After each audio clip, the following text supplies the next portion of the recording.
Seedtime and Harvest. By Neville Goddard. This audio presentation is brought to you by Secret Knowledge. Chapter 1, The End of a Golden String.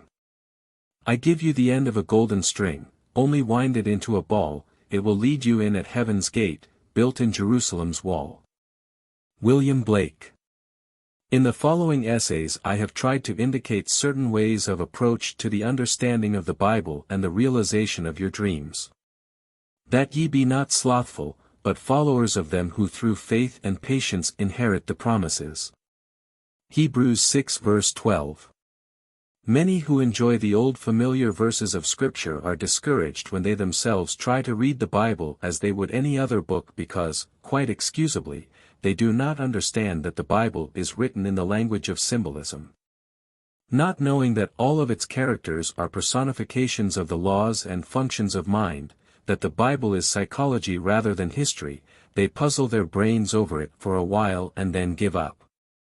It is all too mystifying. To understand the significance of its imagery, the reader of the Bible must be imaginatively awake. According to the Scriptures, we sleep with Adam and wake with Christ.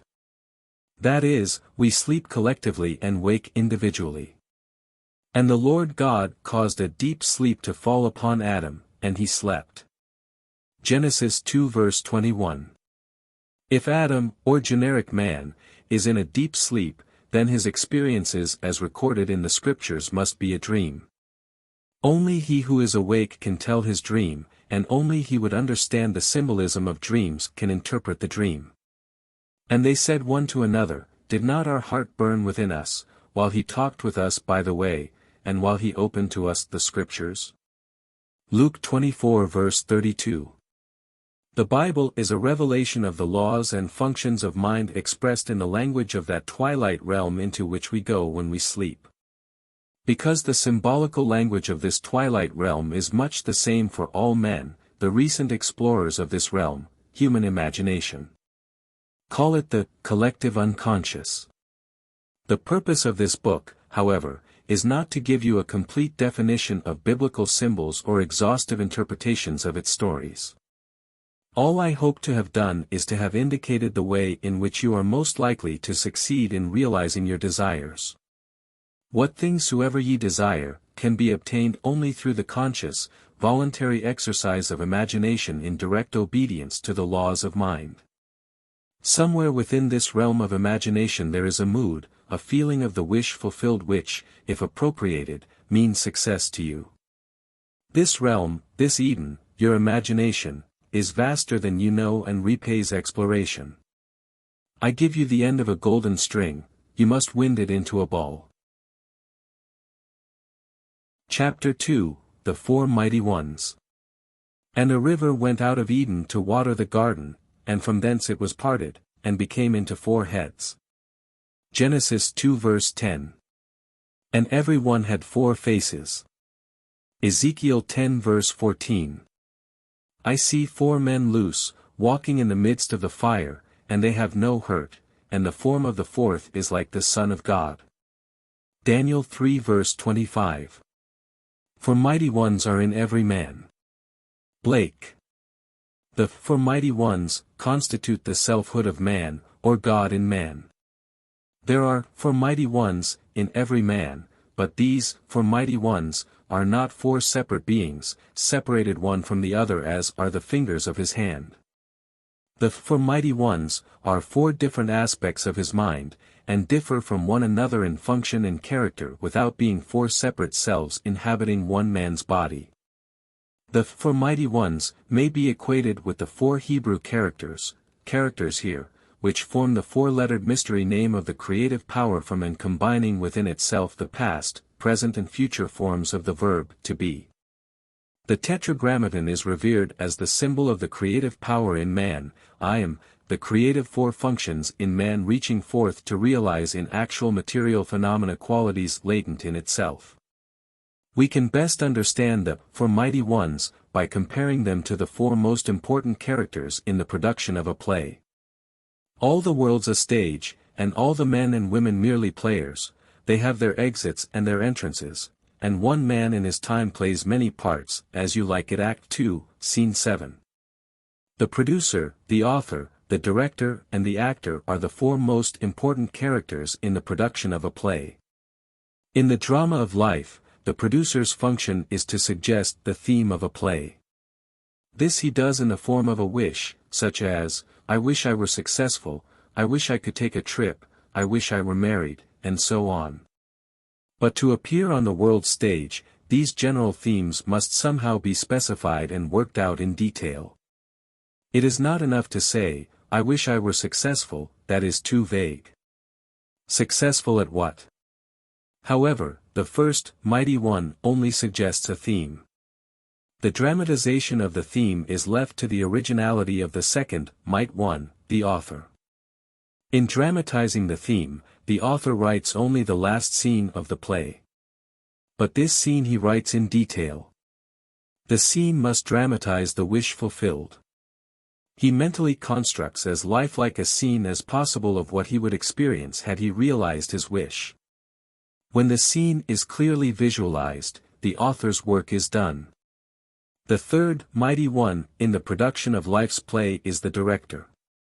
The director's tasks are to see that the actor remains faithful to the script and to rehearse him over and over again until he is natural in the part.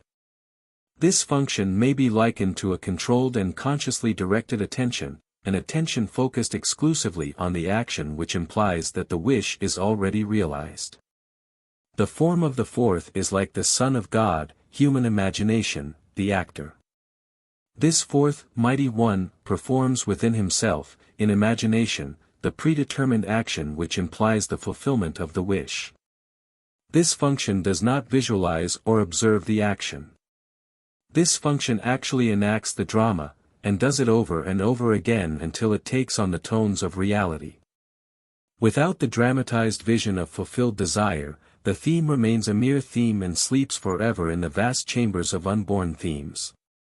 Nor without the cooperant attention, obedient to the dramatized vision of fulfilled desire, will the vision perceived attain objective reality.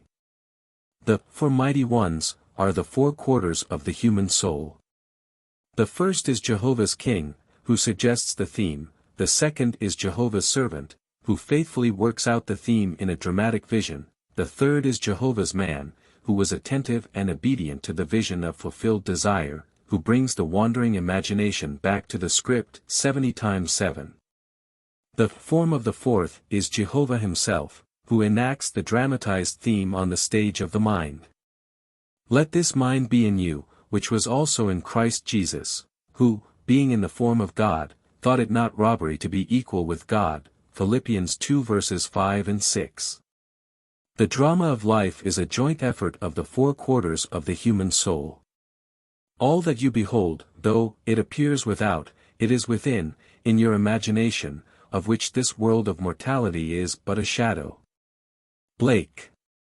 All that we behold is a visual construction contrived to express a theme which has been dramatized, rehearsed and performed elsewhere. What we are witnessing on the stage of the world is an optical construction devised to express the themes which have been dramatized, rehearsed and performed in the imagination of men. The four mighty ones constitute the selfhood of man, or God in man, and all that man beholds, though it appears without, are but shadows cast upon the screen of space. Optical constructions contrived by selfhood to inform him in regard to the themes which he has conceived, dramatized, rehearsed and performed within himself. The creature was made subject unto vanity, that he may become conscious of selfhood and its functions, for with consciousness of selfhood and its functions, he can act to a purpose, he can have a consciously self-determined history. Without consciousness, he acts unconsciously, and cries to an objective God to save him from his own creation. O Lord, how long shall I cry, and thou wilt not hear? Even cry out unto thee of violence, and thou wilt not save. Habakkuk 1 verse 2. When man discovers that life is a play which he, himself, is consciously or unconsciously writing, he will cease from the blind, self-torture of executing judgment upon others. Instead, he will rewrite the play to conform to his ideal, for he will realize that all changes in the play must come from the cooperation of the mighty ones within himself. They alone can alter the script and produce the change. All the men and women in his world are merely players and are as helpless to change his play as are the players on the screen of the theater to change the picture. The desired change must be conceived, dramatized, rehearsed and performed in the theater of his mind. When the fourth function, the imagination, has completed its task of rehearsing the revised version of the play until it is natural, then the curtain will rise upon this so seemingly solid world and the mighty four will cast a shadow of the real play upon the screen of space. Men and women will automatically play their parts to bring about the fulfillment of the dramatized theme. The players, by reason of their various parts in the world's drama, become relevant to the individual's dramatized theme and, because relevant, are drawn into his drama. They will play their parts, faithfully believing all the while that it was they themselves who initiated the parts they play.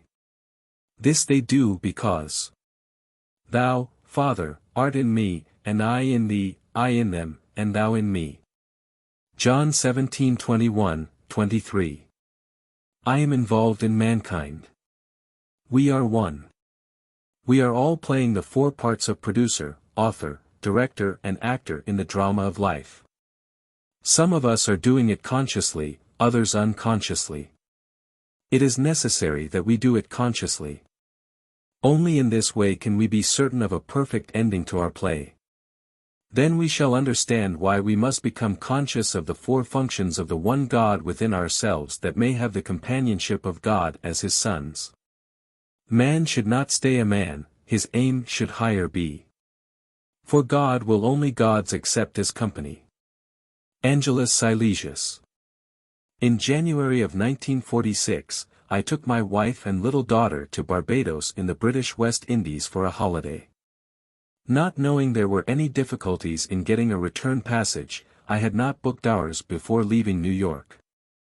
Upon our arrival in Barbados I discovered that there were only two ships serving the islands, one from Boston and one from New York.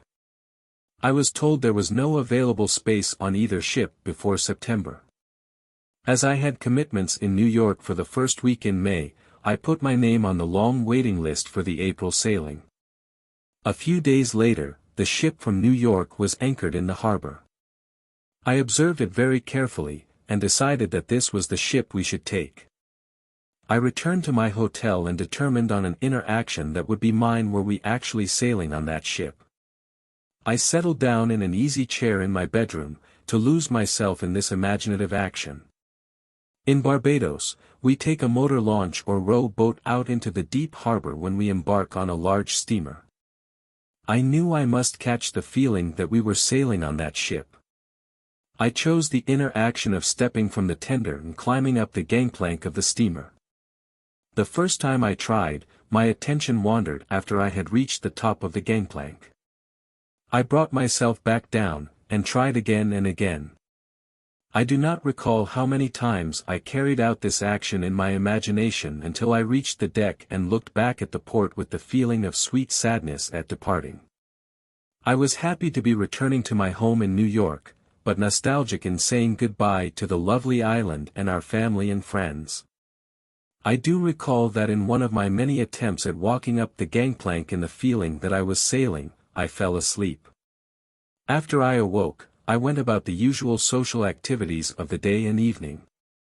The following morning, I received a call from the steamship company requesting me to come down to their office and pick up our tickets for the April sailing. I was curious to know why Barbados had been chosen to receive the cancellation and why I, at the end of the long waiting list, was to have the reservation, but all that the agent could tell me was that a cable had been received that morning from New York, offering passage for 3. I was not the first the agent had called, but for reasons she could not explain, those she had called said that now they found it inconvenient to sail in April. We sailed on April 20th and arrived in New York on the morning of May the 1st. In the production of my play, The Sailing on a Boat That Would Bring Me to New York by the 1st of May, I played the 4 most important characters in my drama. As the producer, I decided to sail on a specific ship at a certain time. Playing the part of the author, I wrote the script, I visualized the inner action which conformed to the outer action I would take if my desire were realized. As the director, I rehearsed myself, the actor, in that imagined action of climbing the gangplank until that action felt completely natural. This being done, events and people moved swiftly to conform, in the outer world, to the play I had constructed and enacted in my imagination. I saw the mystic vision flow and live in men and woods and streams. Until I could no longer know the stream of life from my own dreams. George William Russell, A.E. I told this story to an audience of mine in San Francisco, and a lady in the audience told me how she had unconsciously used the same technique, when she was a young girl. Chapter 3, The Gift of Faith. And the Lord had respect unto Abel and in his offerings, but unto Cain and to his offering he had no respect. Genesis 4 verse 4. If we search the scriptures, we will become aware of a far deeper meaning in the above quotation than that which a literal reading would give us. The Lord is none other than your own consciousness, say unto the children of Israel, I am hath sent me unto you. Exodus 3 verse 14. I am, is the self-definition of the Lord. Cain and Abel, as the grandchildren of the Lord, can be only personifications of two distinct functions of your own consciousness. The author is really concerned to show the two contrary states of the human soul, and he has used two brothers to show these states. The two brothers represent two distinct outlooks on the world possessed by everyone. One is the limited perception of the senses, and the other is an imaginative view of the world. Cain, the first view, is a passive surrender to appearances and an acceptance of life on the basis of the world without, a view which inevitably leads to unsatisfied longing or a contentment with disillusion. Abel, the second view, is a vision of fulfilled desire, lifting man above the evidence of the senses to that state of relief where he no longer pines with desire. Ignorance of the second view is a soul on fire. Knowledge of the second view is the wing whereby it flies to the heaven of fulfilled desire. Come, eat my bread and drink of the wind that I have mingled, forsake the foolish and live. Proverbs 9 verse 56. In the Epistle to the Hebrews, the writer tells us that Abel's offering was faith and, states the author, without faith it is impossible to please him. Hebrews 11 verse 6. Now faith is the substance of things hoped for, the evidence of things not seen. Through faith we understand that the worlds were framed by the word of God, so that things which are seen were not made of things which do appear. Hebrews 11 verses 1 and 3. Cain offers the evidence of the senses which consciousness, the Lord, rejects, because acceptance of this gift as a mold of the future would mean the fixation and perpetuation of the present state forever. The sick would be sick, the poor would be poor, the thief would be a thief, the murderer a murderer, and so on, without hope of redemption. The Lord, or consciousness, has no respect for such passive use of imagination. Which is the gift of Cain? He delights in the gift of Abel, the active, voluntary, loving exercise of the imagination on behalf of man for himself and others. Let the weak man say, I am strong. Joel 3 verse 10. Let man disregard appearances and declare himself to be the man he wants to be. Let him imagine beauty where his senses reveal ashes, joy where they testify to mourning, riches where they bear witness to poverty. Only by such active, voluntary use of imagination can man be lifted up and Eden restored. The ideal is always waiting to be incarnated, but unless we ourselves offer the ideal to the Lord, our consciousness, by assuming that we are already that which we seek to embody, it is incapable of birth. The Lord needs his daily lamb of faith to mold the world in harmony with our dreams. By faith Abel offered unto God a more excellent sacrifice than Cain. Hebrews 11 verse 4. Faith sacrifices the apparent fact for the unapparent truth. Faith holds fast to the fundamental truth that through the medium of an assumption, invisible states become visible facts. For what is faith unless it is to believe what you do not see? Saint Augustine. Just recently, I had the opportunity to observe the wonderful results of one who had the faith to believe what she did not see. A young woman asked me to meet her sister and her 3-year-old nephew. He was a fine, healthy lad with clear blue eyes and an exceptionally fine unblemished skin. Then, she told me her story. At birth, the boy was perfect in every way save for a large, ugly birthmark covering one side of his face. Their doctor advised them that nothing could be done for this type of scar. Visits to many specialists only confirmed his statement. Hearing the verdict, the aunt set herself the task of proving her faith, that an assumption, though denied by the evidence of the senses, if persisted in, will harden into fact. Every time she thought of the baby, which was often, she saw, in her imagination, an 8-month-old baby with a perfect face, without any trace of a scar. This was not easy, but she knew that in this case, that was the gift of Abel which pleased God. She persisted in her faith, she believed what was not there to be seen. The result was that she visited her sister on the child's 8-month birthday and found him to have a perfect, unblemished skin with no trace of a birthmark ever having been present. Luck? Coincidence? Shouts Cain. No. Abel knows that these are names given by those who have no faith, to the works of faith. We walk by faith, not by sight. 2 Corinthians 5 verse 7. When reason and the facts of life oppose the idea you desire to realize and you accept the evidence of your senses and the dictates of reason as the truth, you have brought the Lord, your consciousness, the gift of Cain. It is obvious that such offerings do not please him. Life on earth is a training ground for image making. If you use only the molds which your senses dictate, there will be no change in your life. You are here to live the more abundant life, so you must use the invisible molds of imagination and make results and accomplishments the crucial test of your power to create. Only as you assume the feeling of the wish fulfilled and continue therein are you offering the gift that pleases. When Abel's gift is my attire, then I'll realize my desire. The prophet Malachi complains that man has robbed God. But ye say, wherein have we robbed thee? In tithes and offerings. Malachi 3 verse 8. Facts based upon reason and the evidence of the senses which oppose the idea seeking expression, rob you of the belief in the reality of the invisible state. But, faith is the evidence of things not seen, and through it God calleth those things which be not as though they were. Romans 4 verse 17. Call the thing not seen, assume the feeling of your wish fulfilled. That there may be meat in mine house, and prove me now herewith, saith the Lord of hosts, if I will not open you the windows of heaven, and pour you out a blessing, that there shall not be room enough to receive it. Malachi 3 verse 10. This is the story of a couple living in Sacramento, California, who refused to accept the evidence of their senses, who refused to be robbed, in spite of a seeming loss. The wife had given her husband a very valuable wristwatch. The gift doubled its value because of the sentiment he attached to it. They had a little ritual with the watch. Every night as he removed the watch he gave it to her and she put it away in a special box in the bureau.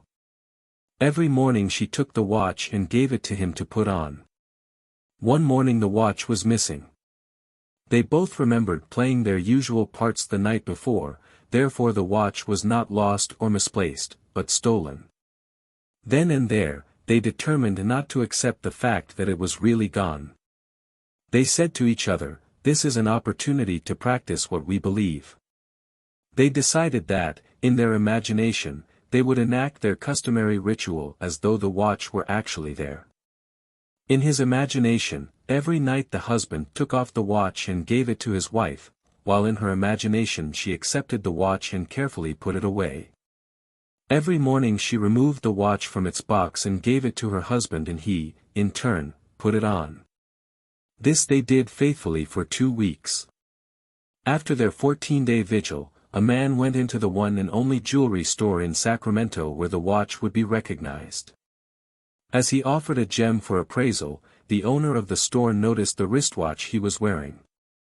Under the pretext of needing a closer examination of the stone, he went into an inner office and called the police. After the police arrested the man, they found in his apartment over $10,000 worth of stolen jewelry. In walking, by faith, not by sight, this couple attained their desire, the watch. And also aided many others in regaining what had seemed to be lost forever. If one advances confidently in the direction of his dream, and endeavors to live the life which he has imagined, he will meet with a success unexpected in common hours. Thoreau. Chapter 4, The Scale of Being. And he dreamed, and behold a ladder set up on the earth, and the top of it reached to heaven, and behold the angels of God ascending and descending on it. And, behold, the Lord stood above it. Genesis 28 verses 12 and 13. In a dream, in a vision of the night, when deep sleep fell upon Jacob, his inner eye was opened and he beheld the world as a series of ascending and descending levels of awareness. It was a revelation of the deepest insight into the mysteries of the world. Jacob saw a vertical scale of ascending and descending values, or states of consciousness. This gave meaning to everything in the outer world, for without such a scale of values there would be no meaning to life. At every moment of time, man stands upon the eternal scale of meaning. There is no object or event that has ever taken place or is taking place now that is without significance. The significance of an object or event for the individual is a direct index to the level of his consciousness. You are holding this book, for example. On one level of consciousness, it is an object in space. On a higher level, it is a series of letters on paper, arranged according to certain rules.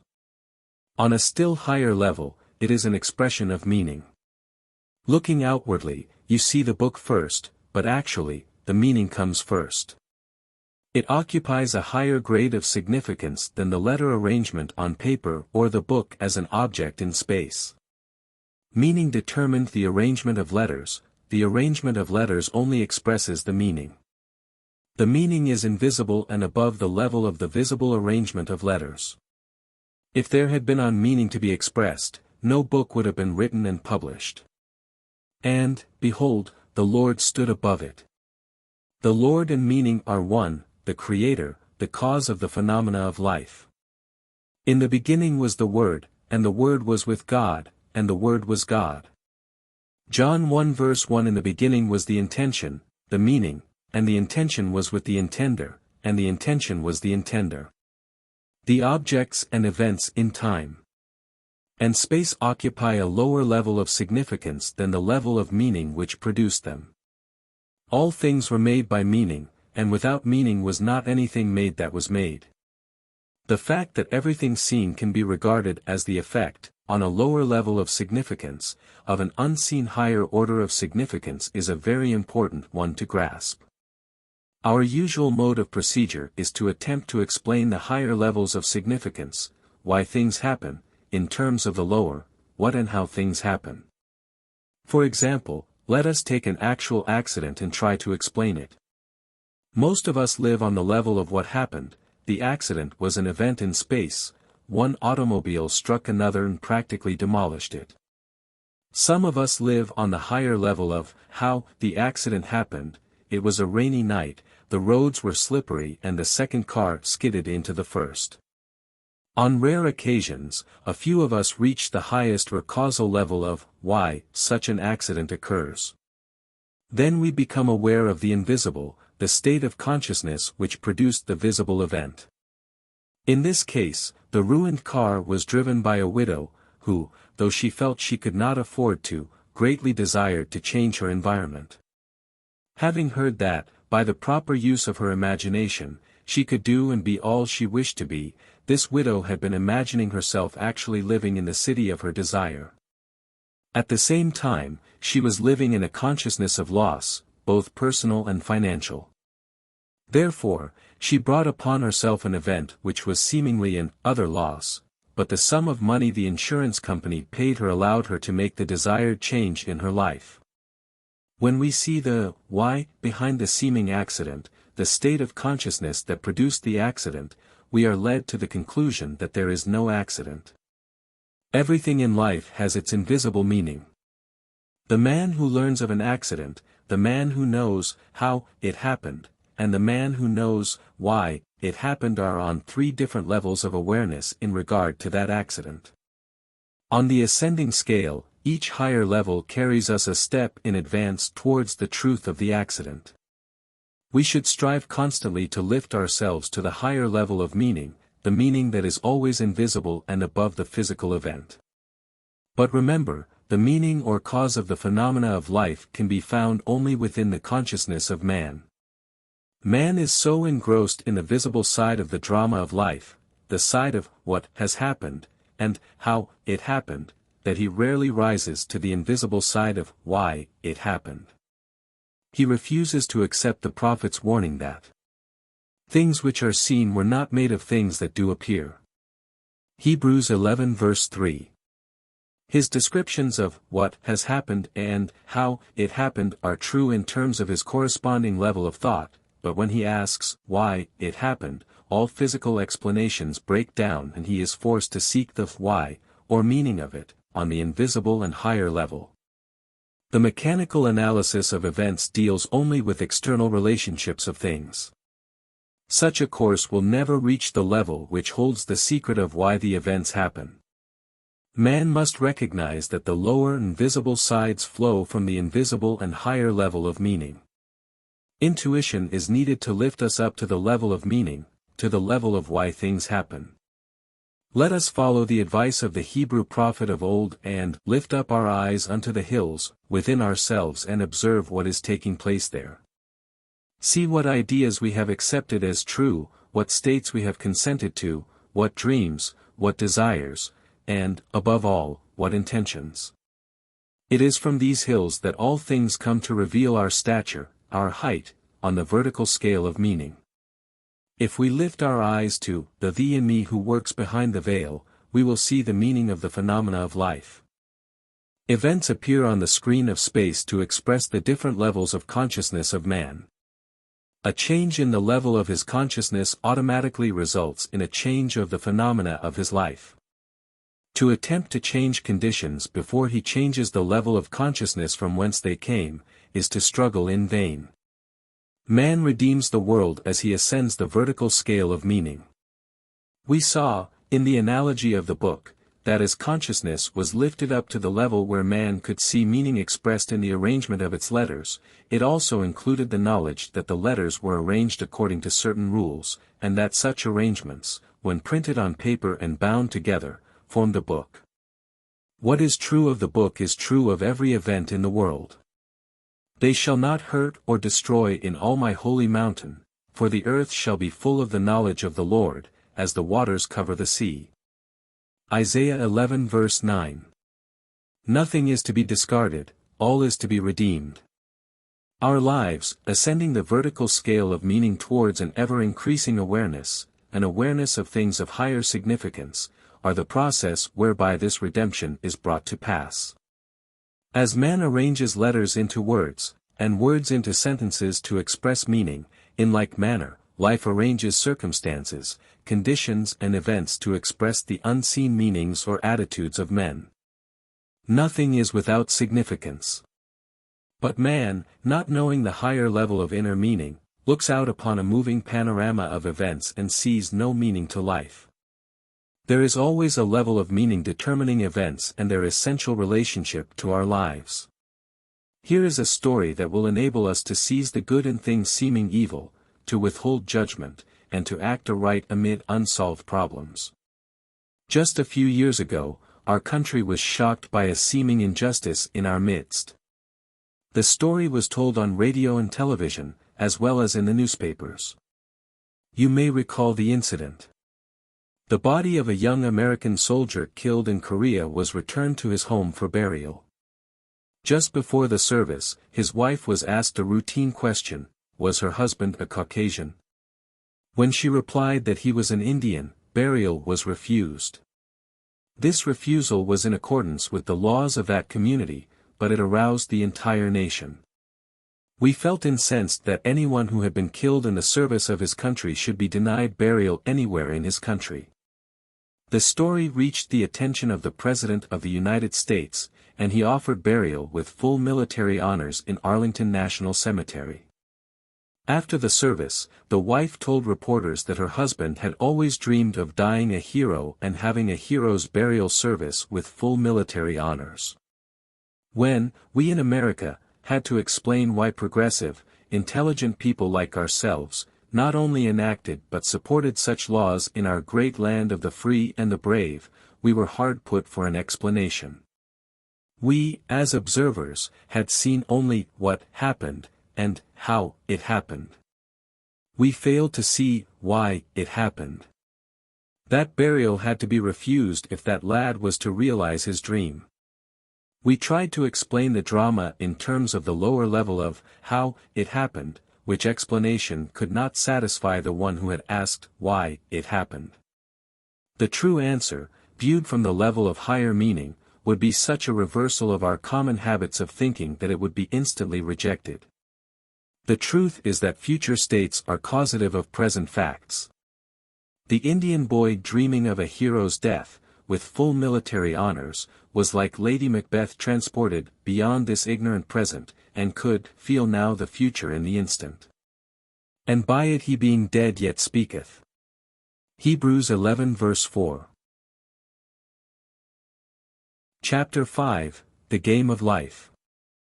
I can easier teach 20 what were good to be done, than be one of the 20 to follow mine own teaching. Shakespeare. With this confession off my mind, I will now teach you how to play the game of life. Life is a game, and like all games, it has its aims and its rules. In the little games that men concoct, such as cricket, tennis, baseball, football, and so on, the rules may be changed from time to time. After the changes are agreed upon, man must learn the new rules and play the game within the framework of the accepted rules. However, in the game of life, the rules cannot be changed or broken. Only within the framework of its universal and everlastingly fixed rules can the game of life be played. The game of life is played on the playing field of the mind. In playing a game, the first thing we ask is, what is its aim and purpose, and the second, what are the rules governing the game? In the game of life, our chief aim is towards increasing awareness, an awareness of things of greater significance, and our second aim is towards achieving our goals, realizing our desires. As to our desires, the rules reach only so far as to indicate the way in which we should go to realize them, but the desires themselves must be the individual's own concern. The rules governing the game of life are simple, but it takes a lifetime of practice to use them wisely. Here is one of the rules. As he thinketh in his heart, so is he. Proverbs 23 verse 7. Thinking is usually believed to be a function entirely untrammeled and free, without any rules to constrain it. But that is not true. Thinking moves by its own processes in a bounded territory, with definite paths and patterns. Thinking follows the tracks laid down in one's own inner conversations. All of us can realize our objectives by the wise use of mind and speech. Most of us are totally unaware of the mental activity which goes on within us. But to play the game of life successfully, we must become aware of our every mental activity, for this activity, in the form of inner conversations, is the cause of the outer phenomena of our life. Every idle word that man shall speak, they shall give account thereof in the day of judgment. For by thy words thou shalt be justified, and by thy words thou shalt be condemned. Matthew 12 verses 36 and 37. The law of the word cannot be broken. Not a bone of him shall not be broken. John 19 verse 36. The law of the word never overlooks an inner word nor makes the smallest allowance for our ignorance of its power. It fashions life about us as we, by our inner conversations, fashion life within ourselves. This is done to reveal to us our position on the playing field of life. There is no opponent in the game of life, there is only the goal. Not long ago, I was discussing this with a successful and philanthropic businessman. He told me a thought-provoking story about himself. He said, "You know, Neville, I first learned about goals in life when I was 14, and it was on the playing field at school. I was good at track and had a fine day, but there was one more race to run and I had stiff competition in one other boy. I was determined to beat him. I beat him, it is true, but, while I was keeping my eye on him, a third boy, who was considered no competition at all, won the race. That experience taught me a lesson I have used throughout my life. When people ask me about my success, I must say, that I believe it is because I have never made making money my goal. My goal is the wise, productive use of money. This man's inner conversations are based on the premise that he already has money, his constant inner question, the proper use of it. The inner conversations of the man struggling to get money only prove his lack of money. In his ignorance of the power of the word, he is building barriers in the way of the attainment of his goal. He has his eye on the competition rather than on the goal itself.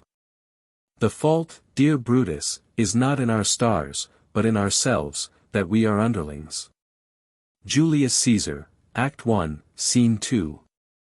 As the worlds were framed by the word of God, so we as imitators of God, as dear children, create the conditions and circumstances of our lives by our all-powerful human inner words. Without practice, the most profound knowledge of the game would produce no desired results. To him that knoweth to do good, that is, knoweth the rules, and doeth it not, to him it is sin. In other words, he will miss his mark and fail to realize his goal. In the parable of the talents, the master's condemnation of the servant who neglected to use his gift is clear and unmistakable, and having discovered one of the rules of the game of life, we risk failure by ignoring it. The talent not used, like the limb not exercised, slumbers and finally atrophies. We must be doers of the word, and not hearers only.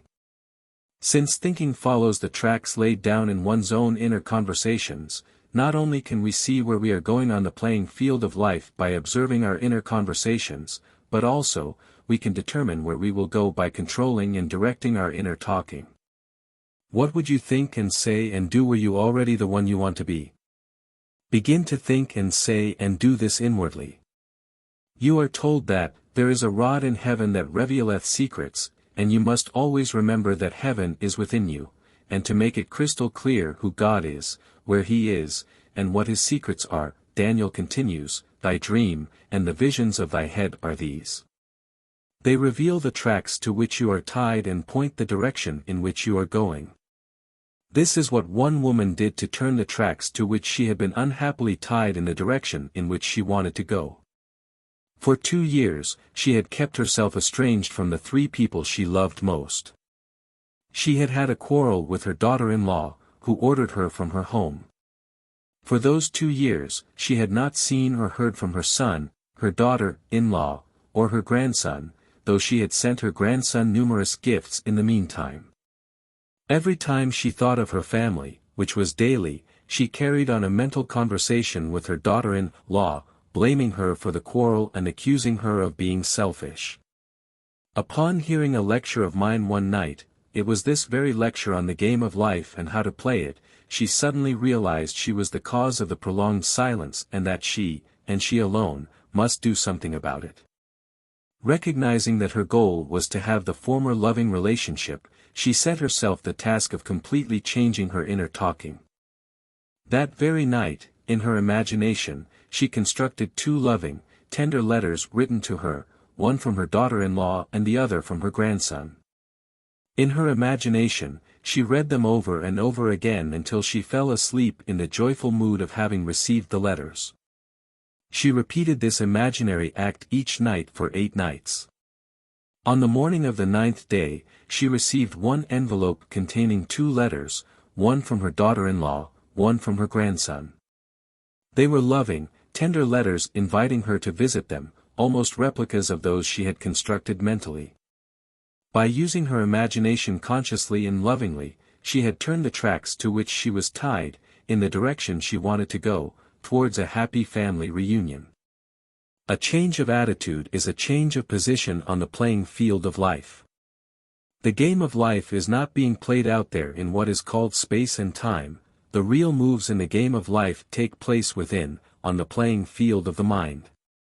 Losing thy soul again to find, rendering toward that goal thy separate mind. Lawrence Houseman. Chapter 6, Time and a Half.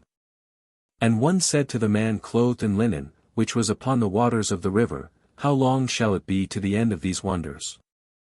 And I heard the man clothed in linen, which was upon the waters of the river, when he held up his right hand and his left hand unto heaven, and swear by him that liveth forever that it shall be for a time, times, and an half. Daniel 12 verses 6 and 7. At one of my lectures given in Los Angeles on the subject of the hidden meaning behind the stories of the Bible, someone asked me to interpret the above quotation from the book of Daniel.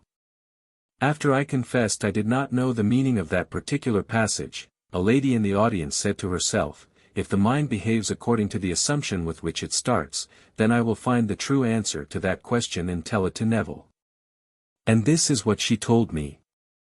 Last night the question was asked, what is the meaning of time, times, and an half, as recorded in Daniel 12 verse 7? Before going to sleep last night I said to myself, now there is a simple answer to this question, so I will assume that I know it, and while I am sleeping my greater self will find the answer and reveal it to my lesser self in dream or vision. Around 5 a.m. I awakened. It was too early to rise, so remaining in bed I quickly fell into that half-dreamy state between waking and sleeping, and while in that state a picture came into my mind of an old lady. She was sitting in a rocking chair and rocking back and forth, back and forth.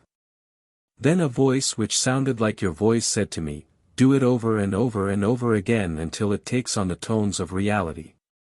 I jumped out of bed and reread the 12th chapter of Daniel, and this is the intuitive answer I received.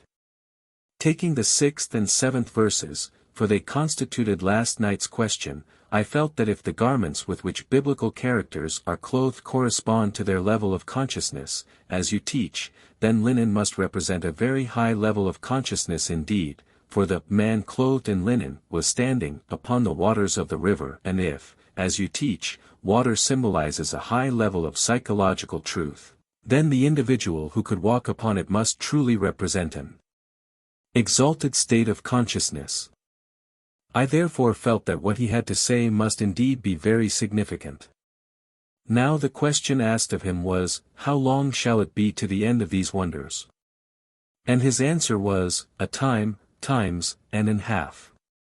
Remembering my vision of the old lady rocking back and forth, and your voice telling me to do it over and over and over again until it takes on the tones of reality, and remembering that this vision and your instruction came to me in response to my assumption that I knew the answer, I intuitively felt that the question asked the man clothed in linen, meant how long shall it be until the wonderful dreams that I am dreaming become a reality.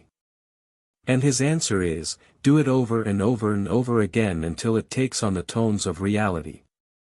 A time means to perform the imaginary action which implies the fulfillment of the wish, times mean to repeat the imaginary action over and over again, and half means the moment of falling asleep while performing the imaginary action, for such a moment usually arrives before the predetermined action is completed and, therefore, can be said to be a half, or part, of a time. To get such inner understanding of the scriptures by the simple assumption that she did know the answer, was a wonderful experience for this woman. However, to know the true meaning of time, times, and a half, she must apply her understanding in her daily life. We are never at a loss in an opportunity to test this understanding, either for ourselves or for another. A number of years ago, a widow living in the same apartment house as we, came to see me about her cat. The cat was her constant companion and dear to her heart. He was, however, 8 years old, very ill and in great pain. He had not eaten for days and would not move from under her bed. 2 veterinarians had seen the cat and advised the woman that the cat could not be cured, and that he should be put to sleep immediately. I suggested that night, before retiring, she create in her imagination some action that would indicate the cat was its former healthy self. I advised her to do it over and over again until it took on the tones of reality. This, she promised to do. However, either from lack of faith in my advice or from lack of faith in her own ability to carry out the imaginary action, she asked her niece to spend the night with her. This request was made so that if the cat were not well by morning, the niece could take it to the veterinarians and she, the owner, would not have to face such a dreaded task herself. That night, she settled herself in an easy chair and began to imagine the cat was romping beside her, scratching at the furniture and doing many things she would not normally have allowed. Each time she found that her mind had wandered from its predetermined task to see a normal, healthy, frisky cat, she brought her attention back to the room and started her imaginary action over again. This she did over and over again until, finally, in a feeling of relief, she dropped off to sleep, still seated in her chair. At about 4 o'clock in the morning, she was awakened by the cry of her cat. He was standing by her chair. After attracting her attention, he led her to the kitchen where he begged for food. She fixed him a little warm milk which he quickly drank, and cried for more. That cat lived comfortably for 5 more years, when, without pain or illness, he died naturally in his sleep. How long shall it be to the end of these wonders? A time, times, and an half. In a dream in a vision of the night, when deep sleep falleth upon men, in slumberings upon the bed, then he openeth the ears of men, and sealeth their instructions. Job 33 verses 15 and 16. Chapter 7, Be ye wise as serpents. Be ye therefore wise as serpents, and harmless as doves. Matthew 10 verse 16. The serpent's ability to form its skin by ossifying a portion of itself, and its skill in shedding each skin as it outgrew it, caused man to regard this reptile as a symbol of the power of endless growth and self-reproduction.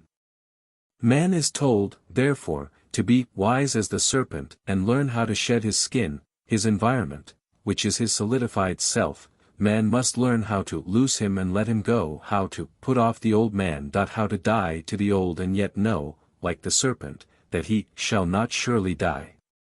Man has not learned as yet that all that is outside his physical body is also a part of himself, that his world and all the conditions of his life are but the outpicturing of his state of consciousness. When he knows this truth, he will stop the futile struggle of self-contention and, like the serpent, let the old go and grow a new environment.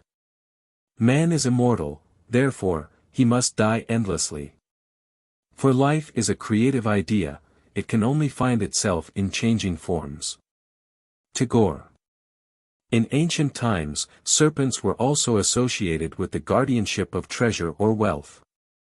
The injunction to be wise as serpents is the advice to man to awaken the power of his subtilized body, his imagination, that he, like the serpent, may grow and outgrow, die and yet not die, for from such deaths and resurrections alone, shedding the old and putting on the new, shall come fulfillment of his dreams and the finding of his treasures. As the serpent was more subtle than any beast of the field which the Lord God had made, Genesis 3 verse 1, even so, imagination is more subtle than any creature of the heavens which the Lord God had created.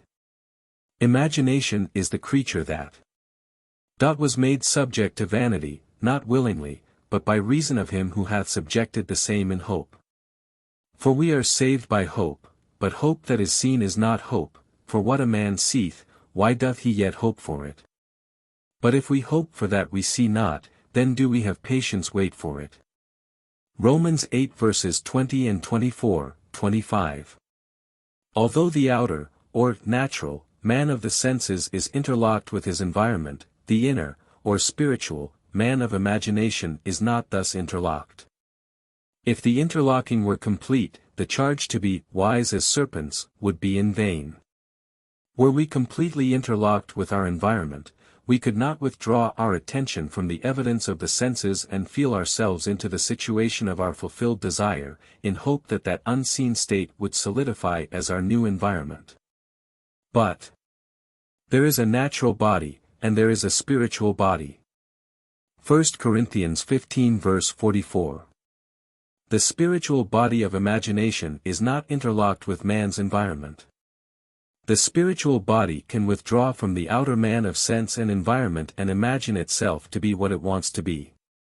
And if it remains faithful to the vision, imagination will build for man a new environment in which to live.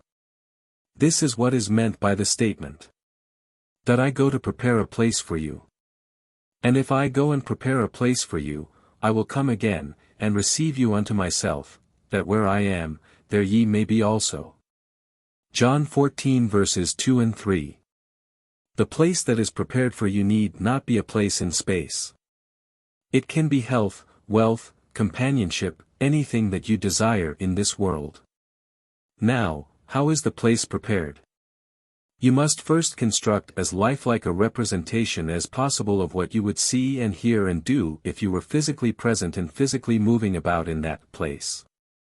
Then, with your physical body immobilized, you must imagine that you are actually in that place, and are seeing and hearing and doing all that you would see and hear and do if you were there physically.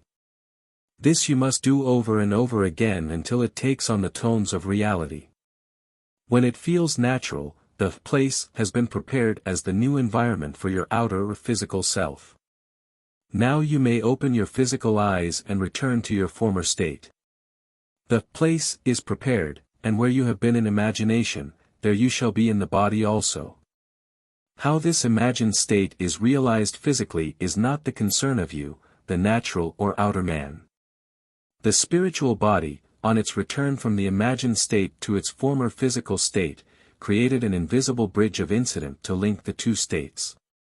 Although the curious feeling that you were actually there and that the state was real is gone, as soon as you open your eyes upon the old familiar environment, nevertheless, you are haunted with the sense of a double identity, with the knowledge that there is a natural body, and there is a spiritual body. When you, the natural man, have had this experience, you will go automatically across the bridge of events which leads to the physical realization of your invisibly prepared place. This concept, that man is dual and that the inner man of imagination can dwell in future states and return to the present moment with a bridge of events to link the two, clashes violently with the widely accepted view about the human personality and the cause and nature of phenomena. Such a concept demands a revolution in current ideas about the human personality, and about space, time and matter. The concept that man, consciously or unconsciously, determines the conditions of life by imagining himself into these mental states, leads to the conclusion that this supposedly solid world is a construction of mind, a concept which, at first, common sense rejects. However, we should remember that most of the concepts which common sense at first rejected, man was afterward forced to accept. These never-ending reversals of judgment which experience has forced upon man led Professor Whitehead to write, "Heaven knows what seeming nonsense may not tomorrow be demonstrated truth. The creative power in man sleeps and needs to be awakened. Awake thou that sleepest, and arise from the dead." Ephesians 5 verse 14. Wake from the sleep that tells you the outer world is the cause of the conditions of your life. Rise from the dead past and create a new environment. Know ye not that ye are the temple of God, and that the Spirit of God dwelleth in you? 1 Corinthians 3 verse 16. The Spirit of God in you is your imagination, but it sleeps and needs to be awakened, in order to lift you off the bar of the senses where you have so long lain stranded. The boundless possibilities open to you as you become wise as serpents is beyond measure. You will select the ideal conditions you want to experience and the ideal environment you want to live in.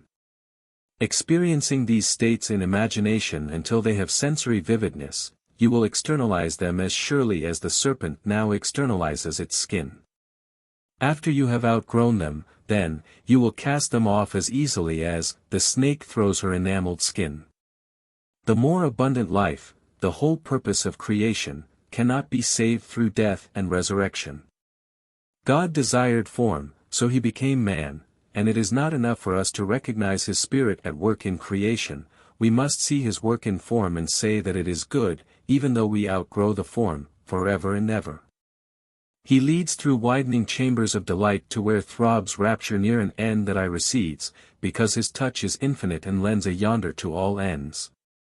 And I, if I be lifted up from the earth, will draw all men unto me. John 12 verse 32. If I be lifted up from the evidence of the senses to the state of consciousness, I desire to realize and remain in that state until it feels natural. I will form that state around me and all men will see it.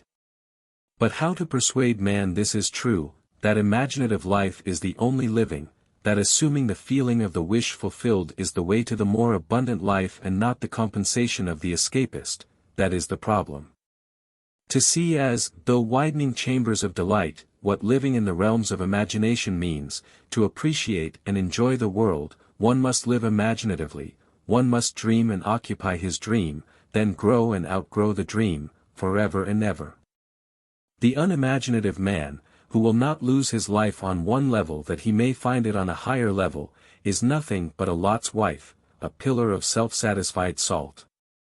On the other hand, those who refuse form as being unspiritual and who reject incarnation as separate from God are ignorant of the great mystery. Great is the mystery, God was manifest in the flesh. Your life expresses one thing, and one thing only, your state of consciousness. Everything is dependent upon that. As you, through the medium of imagination, assume a state of consciousness, that state begins to clothe itself in form, it solidifies around you as the serpent's skin ossifies around it. But you must be faithful to the state. You must not go from state to state, but, rather, wait patiently in the one invisible state until it takes on form and becomes an objective fact. Patience is necessary, but patience will be easy after your first success in shedding the old and growing the new, for we are able to wait according as we have been rewarded by understanding in the past. Understanding is the secret of patience. What natural joy and spontaneous delight lie in seeing the world, not with, but as Blake says, through the eye. Imagine that you are seeing what you want to see and remain faithful to your vision. Your imagination will make for itself a corresponding form in which to live. All things are made by imagination's power. Nothing begins except in the imagination of man. From within out is the law of the universe. As within, so without. Man turns outward in his search for truth, but the essential thing is to look within. Truth is within ourselves, it takes no rise from outward things, whate'er you may believe. There is an inmost center in us all, where truth abides in fullness. And to know, rather consist in opening out a way whence the imprisoned splendor may escape, than in effecting entry for a light supposed to be without. Browning, Paracelsus. I think you will be interested in an instance of how a young woman shed the skin of resentment and put on a far different kind of skin. The parents of this woman had separated when she was 6 years old and she had lived with her mother. She rarely saw her father. But once a year he sent her a $5 check for Christmas. Following her marriage, he did increase the Christmas gift to $10. After one of my lectures, she was dwelling on my statement that man's suspicion of another is only a measure of his own deceitfulness, and she recognized that she had been harboring a resentment towards her father for years. That night she resolved to let go her resentment and put a fond reaction in its place. In her imagination, she felt she was embracing her father in the warmest way. She did it over and over again until she caught the spirit of her imaginary act, and then she fell asleep in a very contented mood. The following day she happened to pass through the fur department of one of our large stores in California. For some time, she had been toying with the idea of having a new fur scarf, but felt she could not afford it. This time her eye was caught by a stone marten scarf, and she picked it up and tied it on. After feeling it and seeing herself in it, Reluctantly she took off the scarf and returned it to the salesman, telling herself she really could not afford it. As she was leaving the department, she stopped and thought, Neville tells we can have whatever we desire if we will only capture the feeling of already having it. In her imagination, she put the scarf back on, felt the reality of it, and went about her shopping, all the while enjoying the imagined wearing of it. This young woman never associated these two imaginary acts. In fact, she had almost forgotten what she had done until, a few weeks later, on Mother's Day, the doorbell rang unexpectedly. There was her father. As she embraced him, she remembered her first imaginary action. As she opened the package he had brought her, the first gift in these many years, she remembered her second imaginary action, for the box contained a beautiful stone marten scarf. Ye are gods, and all of you are children of the Most High. Psalms 82 verse 6. Be ye therefore wise as serpents, and harmless as doves. Matthew 10 verse 16.